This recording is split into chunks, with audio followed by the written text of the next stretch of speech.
आज हम देखते हैं डीएसए का एक प्रॉब्लम है बेसिकली। इसमें क्या है कि एक आपको स्ट्रिंग मिलेगी और वो काफ़ी स्ट्रिंग की लेंथ अच्छी खासी है जिसमें सेम एक कैरेक्टर मल्टीपल टाइम्स रिपीट हुए हुए।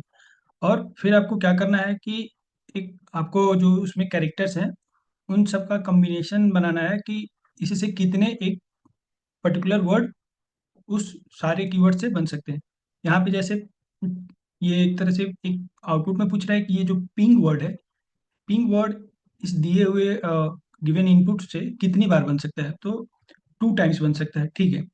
अब ये इस तरह के क्वेश्चंस अगर जिन्होंने बैंक या एसएससी की एग्जाम्स दी होंगी ना, तो उसमें भी पूछता था। एक लॉन्ग स्ट्रिंग देता और उसमें से पूछ लेता कि ये वाला कैरेक्टर या ये वर्ड कितनी बार इसमें रिपीट हुआ है, या पूछ लेता कि इस लंबे एक गिवन स्ट्रिंग से ये वाला वर्ड कितनी बार बनाया जा सकता है। तो उसके लिए हम क्या करते थे, सारे के काउंट्स एक एक कैरेक्टर को काउंट करते थे कि ठीक है, पी कितनी बार आया, आई कितनी बार आया, एन कितनी बार आया, जी कितनी बार आया। और उसके बाद वहां पे क्या करते थे, जिसकी काउंट सबसे कम होती थी ना, हम ऑप्शन टिक कर देते कि इतनी बार ये वाली वर्ड बनेगी। तो यहाँ भी सेमी लॉजिक अप्लाई होता है। अब जैसे हमारे पास दिया हुआ है कि ट्रिपल टाइम्स पी है और आई 4 टाइम्स है, फिर एन 2 टाइम्स है और जी 4 टाइम्स है। ठीक है। तो यानी कि पी की काउंट है हमारे पास 3 टाइम्स, आई की काउंट है हमारे पास 4 टाइम्स, और एन की काउंट है हमारे पास 2 टाइम्स, और जी की काउंट है हमारे पास 4 टाइम्स। तो देखिए, एक पॉसिबिलिटी पहले क्या करते थे कि ये हम बैंक एग्जाम्स में भी ना ये वाला चीज जो कर लेते थे हैं, तो एक क्या यहाँ पे एक क्लियरिटी हो जाती थी कि ठीक है, अगर पी का वैल्यू 3 आया है तो एक पॉसिबिलिटी हो कि पी जो है जो ये पिंग वर्ड है ये 3 बार बन सकता है। मगर 3 बार बनने के लिए सारे जो ये वर्ड कैरेक्टर्स हैं वो चाहिए, पी को भी 3 टाइम्स होना चाहिए। तो ठीक है, हमारे पास है आई भी हमारे पास कम से एटलीस्ट 3 टाइम्स तो होना चाहिए। तो आई का काउंट यहाँ पे 4 है, यानी हो सकता है। अब यहाँ पे एन का काउंट एटलीस्ट 3 टाइम्स होना चाहिए, तो हमें पता चले कि नहीं यार, एन तो हमारे पास 2 ही बार है। तो ये हो गया कि भाई एन का काउंट 2 बार है, और फिर यहाँ जी का काउंट हमारे पास 4 टाइम्स मिलता है, और चाहिए कितना, 3। मगर एन का काउंट जो है कम पड़ रहा है, यानी 2 ही है। यानी लीस्ट जो करेक्टर की काउंट है ये एन के पास है, एन सिर्फ 2 बार है। तो ये वैलिड हो जाता है कि नहीं, आप सिर्फ ना ये जो पिंग वर्ड है, पिंग वर्ड है 2 टाइम्स मैक्सिमम आप बना सकते हो, इससे ज़्यादा बन ही नहीं पाएगा। तो हमने इसके लिए क्या किया, एक लॉजिक सोचा है। हमने एक फर्स्ट अपने कैरेक्टर से उठाया, इनके काउंट्स को लेते गए, मतलब इस पूरे की वर्ड पे हम लूप कर रहे हैं। ठीक है। तो यही हमारा कॉन्सेप्ट होगा कि हमें सारे कैरेक्टर्स के काउंट को जानना पड़ेगा, और जिसके काउंट सबसे कम होंगे तो उतने बार ही वो दिया हुआ वर्ड बन पाएगा। ठीक है। Just a minute. Okay. Now तो हम क्या करते हैं, सबसे पहले लेट एक स्ट्रिंग जो हमारा स्ट्रिंग दिया हुआ है ये ले लेते हैं, पी आई एन जी। ठीक है। अ, अब हम इस पे लूप कर लेते हैं, और लूप लगा लेंगे। उसके लिए पूरे दिए हुए स्ट्रिंग पे हमको गो थ्रू करना है। तो let I equal to 0, I equal to 0 से लेके कहाँ तक चलेगा ये लूप, प्लस, ये कंटिन्यू चलते रहेगा। कहाँ तक चलेगा, जब तक कि उसकी वैल्यू छोटी है या बराबर है किसके, स्ट्रिंग के लेंथ के। हम यहाँ कंसोल कर लेते हैं इसको, कंसोल डॉट लॉग क्या हमें वैल्यू मिल रही है। स्ट्रिंग ऑफ आई करेंगे तो स्ट्रिंग ऑफ आई से हमें एक कैरेक्टर की वैल्यू मिल जाएगी, ना कि इंडेक्स। ठीक है। ये देखिए हमें एक एक कैरेक्टर मिल रहा है। ठीक है। और ये लास्ट में अनडिफाइंड आ रहा है। ये अनडिफाइंड क्यों आ रहा है, क्योंकि इंडेक्स हमारे पास हो जाते हैं 0 से स्टार्ट होता है। तो आपको जो इसकी लेंथ है, हाँ, उससे एक कम रह जाती है। और ये मतलब मैच नहीं कर पाता, वो 0 से स्टार्ट होता है, ये 1 से स्टार्ट होता है। तो एक मैच नहीं होता। तो इसको क्या करना होता है ना, अपने को स्ट्रिंग की लेंथ -1 चलानी, एक जितनी उसकी लेंथ है उससे एक बार कम। तो एक बार कम करेंगे तो यानी हमारे इंडेक्स से जाके वो मैच हो जाएगी। तो अनडिफाइंड अपने को ये नहीं मिलेगा। देख लेते हैं एक बार कंसोल करके। ठीक है, अनडिफाइंड अब नहीं मिल रहा है। अब अपने को क्या करना है, एक ऐसा कोई डेटा स्ट्रक्चर सोचना है जिसके अंदर हम अ, जो हमने लिखा था कि पी की वैल्यू अपने को 3 टाइम्स, ऐसा पी की वैल्यू 3 टाइम्स, फिर से आई की वैल्यू 4 टाइम्स, और एन की वैल्यू 2 टाइम्स, और जी की वैल्यू 4 टाइम्स, ऐसे स्टोर हो। तो ऐसे कहाँ स्टोर होता है आपको भी पता है। अगर इसको मैं लेट ऑब्जेक्ट बना दूं, हमारे पास ऑब्जेक्ट डेटा स्ट्रक्चर ही ऐसा है जो की वैल्यू पेयर में चीज़ों को स्टोर करता है। इसको ऐसे स्टोर करना है, ये हमारा की और ये हमारा वैल्यू। तो हमें एक ऑब्जेक्ट की नीड पड़ेगी, तो वो ऑब्जेक्ट हम यहाँ पे ऑब्जेक्ट डिफाइन कर लेते हैं। वो खाली रहेगा क्योंकि ये मैंने आपको समझाने के लिए लिखा था। तो ऐसे स्टोर करना है तो हमें ऑब्जेक्ट की नीड पड़ेगी। अब हमें क्या करना है, हमें ये लूप जब करते हैं तो एक लूप के अंदर एक वेरिएबल कैर ले लेते हैं, और इसके अंदर स्टोर करेंगे str i, जो भी वैल्यू स्ट्रिंग पे लूप करी है उस पे सबको कैरेक्टर वाले वेरिएबल के अंदर स्टोर कराते जाना है। इसको भी कंसोल करके देख लेते हैं इसके अंदर क्या वैल्यू आ रही है। यार, स्क्रीन क्लियर, रन करो। ठीक है, ये सारी वैल्यू मिल रही है। अब हमें क्या करना है, हमें इस कैरेक्टर को भेजना है इस ऑब्जेक्ट के अंदर। ठीक है, तो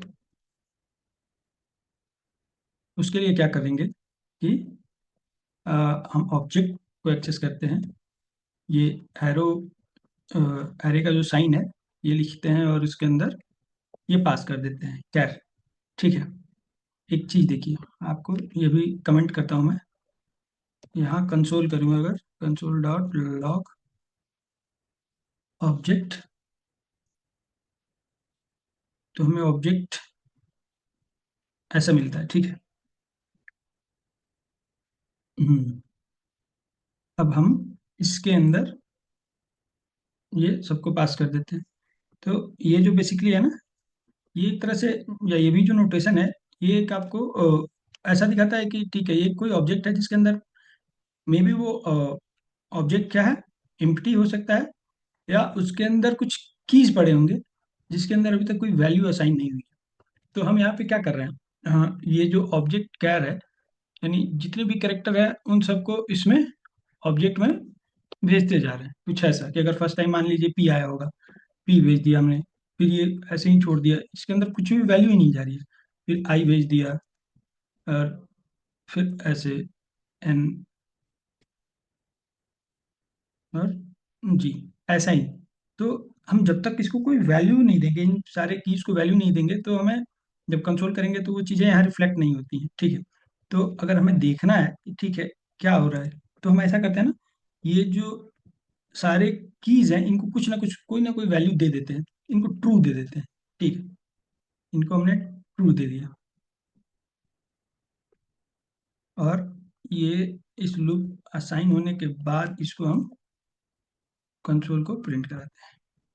तो ये देखिए, GINP, ये सारे एक एक वर्ड उठ के इस ऑब्जेक्ट में क्या हो गया, इंसर्ट हो गए एक तरह से, और इन सबको क्या वैल्यू मिल गई, ट्रू। एक और ध्यान देने वाली बात है, ये बेसिकली ऑब्जेक्ट से रिलेटेड है, कि जो हमारा ऑब्जेक्ट होता है उसके अंदर डुप्लीकेट्स की एग्जिस्ट एक तरह से देखे तो नहीं करेगा। क्यों नहीं करेगा, उसको समझ लेते हैं हम थोड़ा यहाँ पे। इस लूप को अभी के लिए फिलहाल बंद कर देते हैं हम, और यहाँ पे कंटिन्यू करते हैं। अगर ये मान लीजिए हमारे पास ये ऑब्जेक्ट है, और अगर एक मैंने की दिया नेम, और इसके अंदर मैंने अपना नाम पास कर दिया सोनू। ठीक है, और एक सेम की दिया, इसके अंदर वैल्यू मैंने दे दिया कुछ राम। ठीक है, और इसको मैं कंसोल करूंगा, कंसोल डॉट लॉग ऑब्जेक्ट। ठीक है, मैंने नीचे भी शायद ऑब्जेक्ट डाला, इसको हटा देता हूँ अभी के लिए। तो ये देखिए यहाँ पे कुछ तो ये दे रहा है, डुप्लीकेट की नेम, मतलब आपने ऑलरेडी एक की नेम नाम से की डिफाइन रखा और फिर से दिए, ये डुप्लीकेट है। तो ये क्या करता है, देखिएगा। अगर अब अगर जावा ऑब्जेक्ट से कॉन्सेप्ट ना पता है तो आपने आउटपुट में बोलेगा कि दोनों मिलेगा, सोनू और राम दोनों मिलेगा, मगर ये क्या होगा, इसको राइट करते हैं ना, तो ये सिर्फ लास्ट वाला दे रहा है की नेम, और इसके अंदर की वैल्यू राम, यानी कि जो फर्स्ट की था उसको ओवर राइट कर दे रहा है। ठीक है, तो एक है ऑब्जेक्ट अपने अंदर यूनिक की को स्टोर करता है। आप उसमें डुप्लीकेट दो, मगर वो जब फाइनल कंसोल करें या उस पर लूप करेंगे तो वो ओवर, अगर दो नाम एक सेम नाम से अगर कीज है तो वो उसको ओवरराइट कर देता है, ठीक है। तो यही सेम चीज हो रही है। कंट्रोल जेड करके आते हैं हम।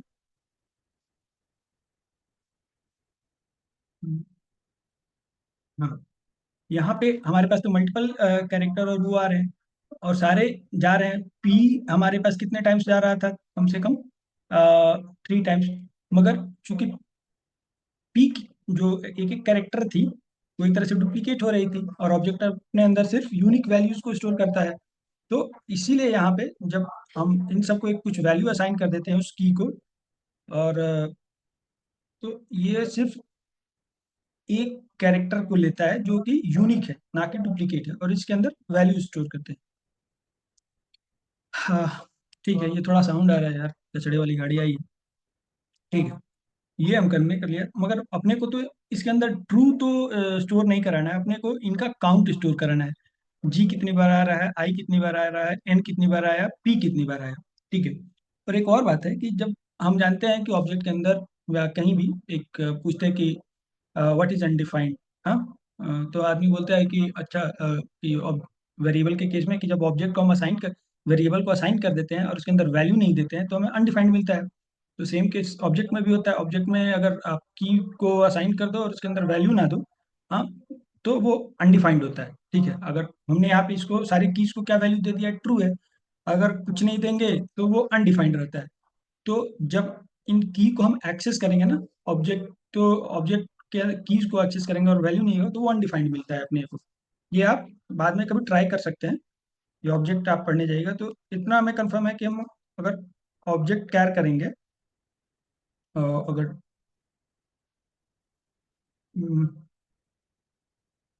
मे बी ये काम तो नहीं करेगा, क्योंकि इसके स्कोप से बाहर लेकर आ रहे हैं हम कैरेक्टर का, तो वो नहीं काम करेगा, अनडिफाइंड वो देगा। करेक्ट, देखिए, कैर कैर इज नॉट डिफाइंड। मैं इसको कंट्रोल एक्स करता हूँ।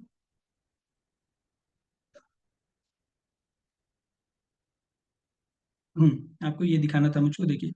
अब हम क्या कर रहे हैं, कंट्रोल कर रहे हैं ऑब्जेक्ट के कीज को। ठीक है, ये हमें बताओ ऑब्जेक्ट में जो कीज हैं वो क्या है, तो वो बता रहे हैं भाई ये सारे के सारे अनडिफाइंड है, तुमने उनको वैल्यू नहीं दिया है। ठीक है, तो ये लिखने से हमारा एक कॉन्सेप्ट, हमें आगे की लॉजिक सोचने का टाइम मिलता है।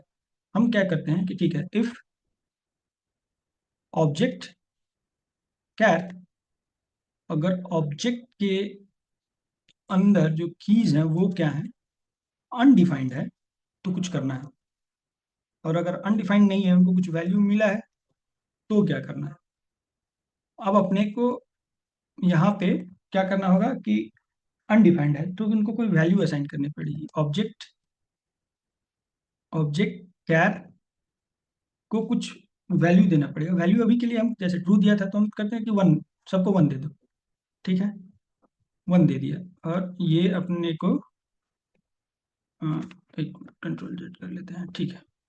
और फिर से इसको रन कंसोल क्लियर करते हैं और रन करें। अब ये देखो, सबको 1 1 1 मिल गया।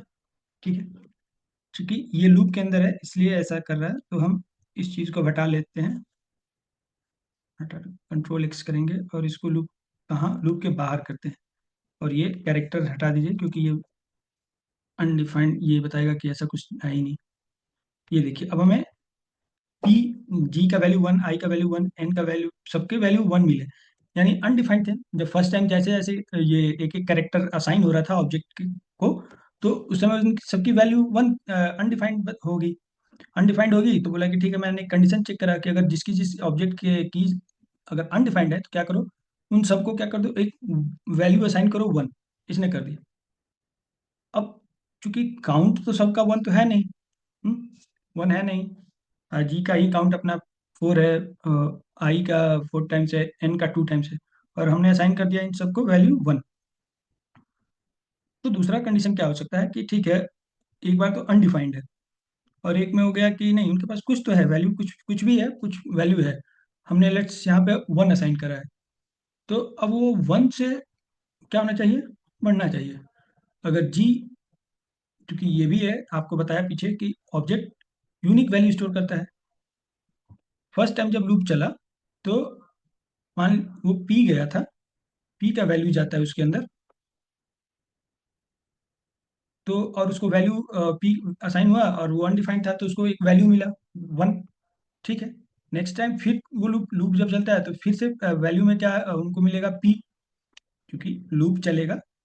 तो एक बार लूप चला ये इस पे, और ये चला गया ऑब्जेक्ट के अंदर, और इसको एक वैल्यू दे दिया 1। नेक्स्ट टाइम चला तो फिर अब वो लास्ट मतलब अब तो वो जो पी की वैल्यू है ऑब्जेक्ट के अंदर वो अनडिफाइंड थी नहीं, उसको हमने एक 1 असाइन कर दिया। तो अब ये एल्स वाले कंडीशन में जाएगा। और यहाँ पे अब हमें क्या करना है कि ऑब्जेक्ट के अंदर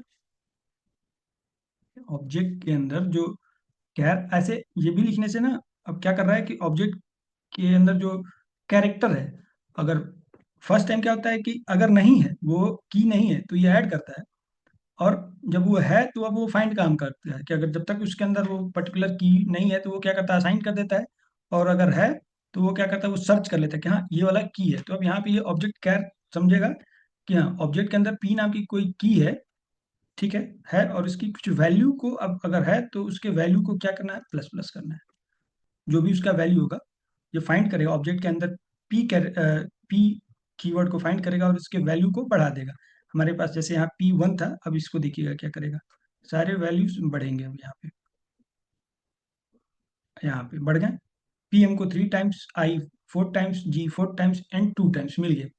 तो हमने काउंट को तो अच्छे से ऑब्जेक्ट के अंदर वो कर लिया। ये हमारा लूप यहाँ खत्म होता है। अब हमें इस ऑब्जेक्ट के अंदर ये पता करना है कि लेट्स किस किस की वैल्यू सबसे कम है, और वही हमारा आंसर होगा। तो ऑब्जेक्ट के अंदर किसी की के वैल्यू को फाइंड करने के लिए कि वो सबसे कम है, ये कैसे करेंगे। ठीक है। तो इसके लिए एक कुछ लॉजिक है, और एक्चुअली देखिए लॉजिक खुद से भी नहीं आते, बहुत सारी चीज़ें देखनी पड़ती है, पढ़नी पड़ती है। तो मैंने देखा था कि उन्होंने क्या करा था। उन्होंने एक, ठीक है जो मैं अब एक वेरिएबल या लेट उस एलिमेंट को फाइंड करना है ना, तो जो सबसे कम है, तो मिनिमम यल नाम से एक वेरिएबल हम कर लेते हैं। ठीक है, और एक और वेरिएबल लेते हैं लेट मिनिमम यल, ये वैल की जो मिनिमम जो एलिमेंट्स हैं मिनिमम, वो सबसे मिनिमम उसकी वैल्यू क्या है। तो यहाँ पे इन्फिनिटी डिफाइन करते हैं, ये उसकी वैल्यू इन्फिनिटी है। अब इन्फिनिटी से मतलब समझ जाओ कि भाई कोई वैल्यू इससे बड़ा तो नहीं होने वाला है, कितना भी कोई बड़ा हो, कितना भी कोई बड़ा हो, इन्फिनिटी से बड़ा नहीं हो सकता, सब उससे छोटे रहेंगे। तो हम देखते हैं कि ये इन्फिनिटी क्यों लिया गया, क्यों नहीं 0 या 1 ऐसा कुछ काउंट ले लिया गया। क्योंकि काउंट 0 1 2 ऐसा कुछ नहीं लिया गया, क्योंकि हम श्योर नहीं है कि एक एक कैरेक्टर का लेंथ क्या होने वाला है। जी का लेंथ 4 है, क्या पता 5,000 हो, 4,000 हो, 10,000 हो। तो हम श्योर नहीं है कि कितना उसका काउंट आ सकता है। तो इसीलिए हम एक ऐसा वैल्यू लेते हैं जो सारे वैल्यू से ऊपर हो। और सारे वैल्यू से ऊपर कौन होता है, इन्फिनिटी। कितने भी आपके पास अरबों खरबों नील जो भी वैल्यू आप सोच सकते हैं, वो इन्फिनिटी से तो बड़ा नहीं होने वाला, वो उससे छोटा ही रहेगा। तो इसलिए हमने एक इन्फिनिटी ले लिया। ठीक है। अब हमको पता है कि ऑब्जेक्ट पे लूप करने के लिए हमारे पास बहुत सारे लूप्स मिल जाते हैं, फॉर लूप्स के, जैसे फॉर ऑफ लूप मिलता है, फॉर इन लूप एक मिल जाता है। तो हम फॉर इन लूप का यूज करेंगे। फॉर इन लूप क्या है, बेसिकली हम यहाँ पे आपको दिखाता हूँ W3 स्कूल पे। The Java script for in statement loops through the properties of an object. ठीक है। ये आपके प्रॉपर्टीज पे, ऑब्जेक्ट के प्रॉपर्टीज पे रन करता है। और उसके बाद यहाँ पे एक एग्जांपल भी दिया हुआ है, जैसे ये एक पर्सन नाम का ऑब्जेक्ट है जिसके कीज और वैल्यूज है। तो ये देखिए इन्होंने लूप करा है लेटेक्स एंड ये पर्सन पे, पर्सन ऑब्जेक्ट पे लूप करा है। और इन सब पर्सन के जो कीज के वैल्यू हैं वो स्टोर कर कहाँ पे कर रहा है, ये एक्स के अंदर। बेसिकली ये की, सॉरी मैं उल्टा बोल गया, ऑब्जेक्ट के सारे कीज को स्टोर कर रहा है एक्स के अंदर, ठीक है। और यहाँ पे हम ये पर्सन एक्स कर रहे हैं, यानी इस पर्सन ऑब्जेक्ट के अंदर ये जो की है, हमने बोला था ना आपको, पर्सन, और ये एरे का सिंबल देके अगर एक्स लिखते हैं तो ये सर्च करेगा कि पर्सन के अंदर पर्टिकुलर की का वैल्यू दो। तो यहाँ पे देखिए आउटपुट में दे रहा है जो दो 25, यानी कि पर्सन के अंदर एफ नेम की वैल्यू जॉन आई, फिर पर्सन के अंदर एल नेम की वैल्यू दो, फिर पर्सन के अंदर एक्स की वैल्यू यानी एज की वैल्यू 25। तो यही चीज अपने को भी अप्लाई करनी है यहाँ पे। तो हम चलते हैं फॉर लूप क्या है, लेट, अपने को की लेते हैं, की इन, किस पे चलना है, ऑब्जेक्ट पे, ठीक है। हम यहाँ पे कंसोल कर लेते हैं, कंसोल डॉट लॉग की को कर देते हैं, ठीक है। यहाँ पे ये ऑब्जेक्ट जो मैं कर रहा हूँ इसको हटा देता हूँ।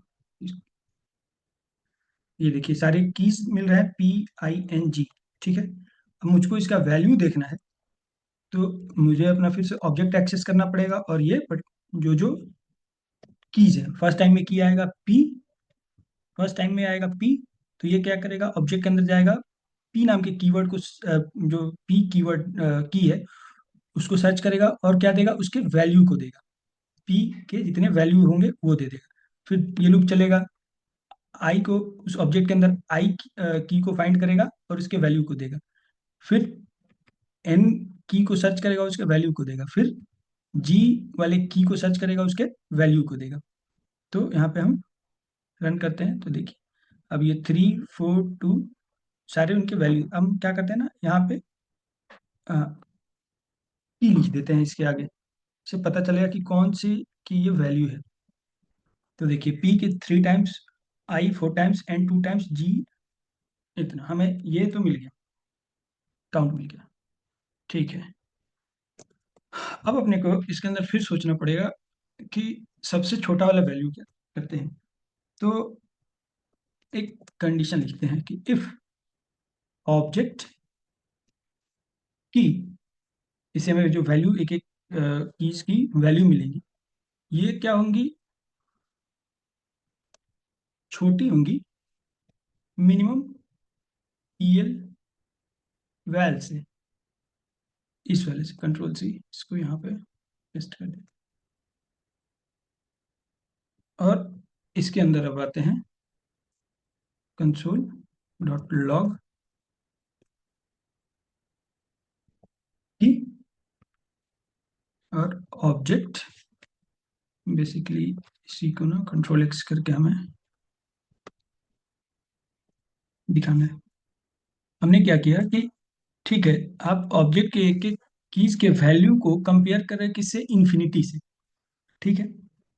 तो जैसे यहाँ पे अगर p की वैल्यू 3 जा रही है, ठीक है, ये 3 जाएगी यहाँ पे अगर मैं आपको समझाने के लिए बताऊं, तो 3 क्या करेगा, 3 इज लेस देन इन्फिनिटी, ये कंडीशन ट्रू है या फॉल्स है। 3 जो है छोटा है इन्फिनिटी से, ऑब्वियस छोटा है, सारे वैल्यू ही छोटे होते हैं। तो जितने भी आएंगे, 4 आएंगे, 2 आएंगे, ये सारे इन्फिनिटी से तो छोटे होंगे, ठीक है।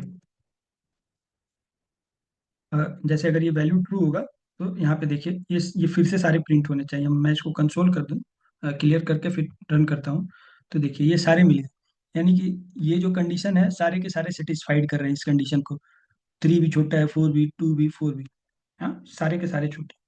तो अब यहाँ अपने को क्या करना है कि अगर छोटा है, सारे जो वैल्यू हैं वो इन्फिनिटी से छोटे हैं, तो अब अपने को इसके अंदर मिनिमम,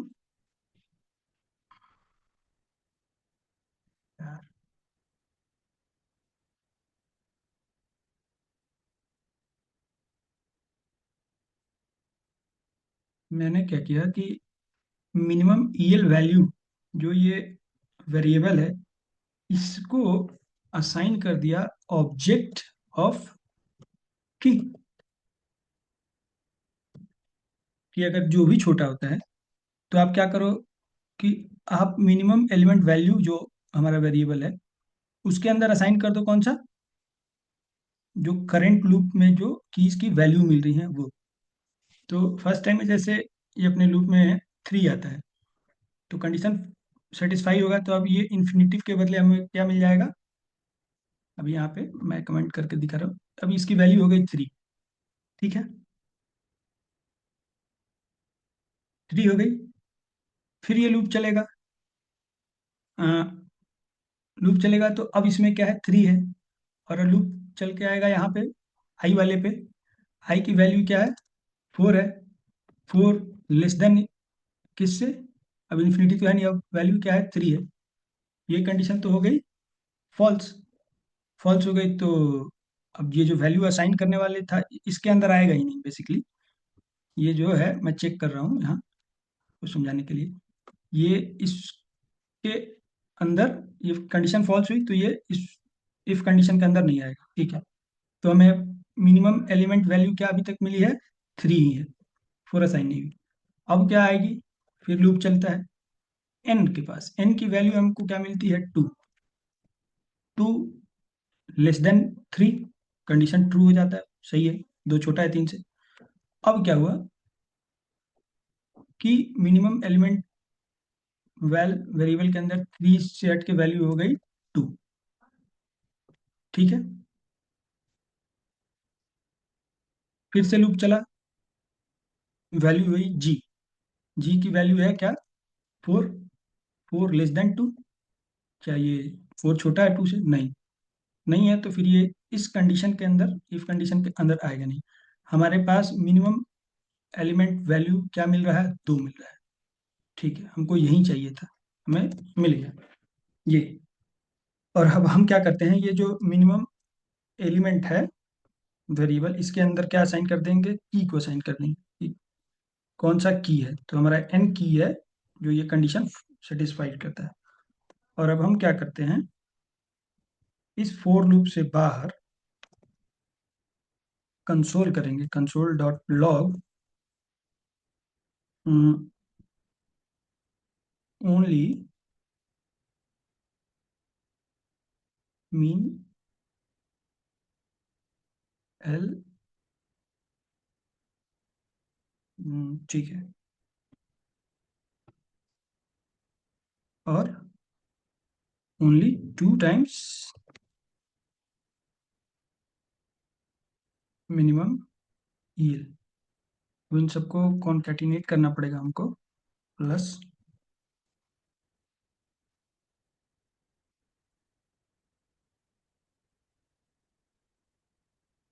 इसको रन करते हैं,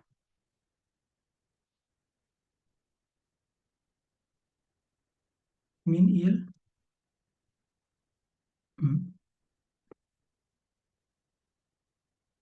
वैसे कैसे, एक मिनट, कॉन्केटिनेशन में प्रॉब्लम कर रही है कि मैंने गलत लिख दिया। अच्छा, यहाँ कंसोल कर ही लेते हैं, console dot log minimum EL और minimum EL.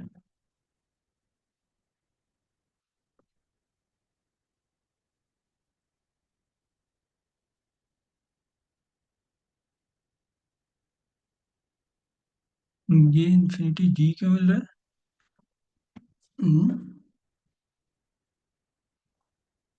Minimum EL. Okay, मैंने यहाँ गलत किया ना, ये spelling mistake, V A V, इसको सही करते हैं, तो वैल है ना, वी एल, यहाँ भी वी ए एल लिखना है यार, वी ए एल। ठीक है,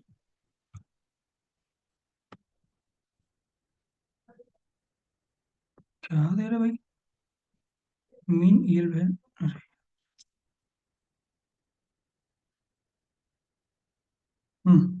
देखिए, एन 2 टाइम्स, यानी कि वी कैन क्रिएट पिंग, यहाँ पे दे दे पिंग कैन क्रिएट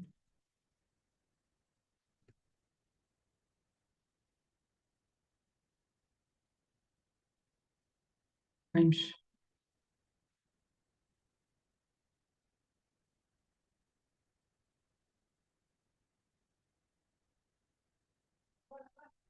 ये ping can create two times. So ऐसे हमें ये क्वेश्चन को सॉल्व करना है, बेसिकली यही हमारा लॉजिक है।